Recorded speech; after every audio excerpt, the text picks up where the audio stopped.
Allopolyploidy.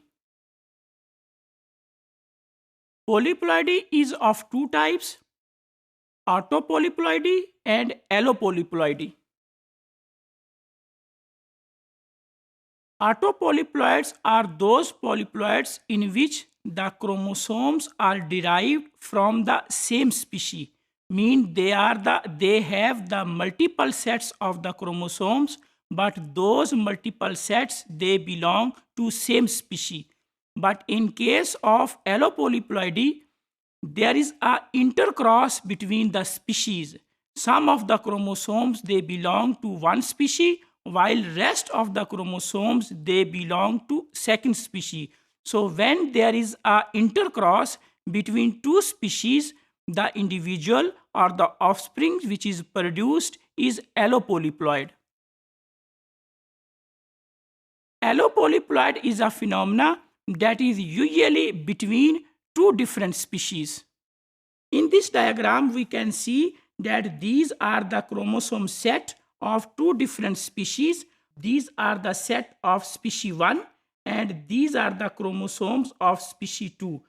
When there is a cross between these two species, the chromosome they come into one organism.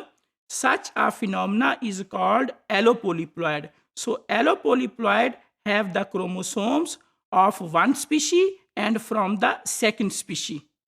Interspecies cross can result in allodiploids. If the individuals they are diploid, species 1 is diploid and the species 2 is also diploid, we can see here two chromosomes per set. This species is diploid and this species is also diploid. When there is a cross between these two species, there will be all the chromosome in the single species and such a species is called as allodiploid.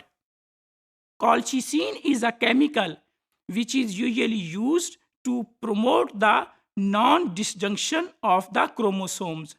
This is a phenomena which is usually adopted in case of plants because by using the colchicine in plants, certain desirable traits or phenotypes or characteristics in the plants can be achieved.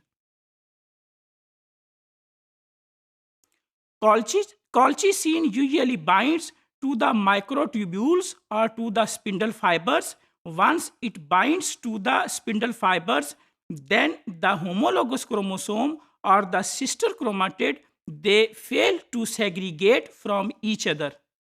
Here we can see that how allopolyploids are produced. In case of allopolyploid, this is species 1, this is species 2. As a result of first mating between these two species, polyploid gametes are produced. Once polyploid gametes are produced, then with the help of normal gametes, allopolyploid individuals or allodiploid individuals or the animals can be produced. These are the examples of allopolyploidy. In case of Hini, that is a cross between a donkey where mother is donkey while the father is a horse. When there is a cross between a donkey mother and father horse, Hini is produced, which is also called as mule. Mule is a product of a allopolyploidy where the chromosomes from the donkey and the chromosomes of the horse they come in the same cell. The second example of the allopolyploidy is the domestic mare, a cross between the domestic mare and the zebra. In case of this cross, zebra is usually father and the domestic mare is usually the mother. As a cross of these two individuals, a zebra Hini is produced. Both these animals they are sterile, they cannot produce their offsprings. So allopolyploidy is a phenomena that is a cross between two different species. As a result of cross between two different species, allopolyploids are produced.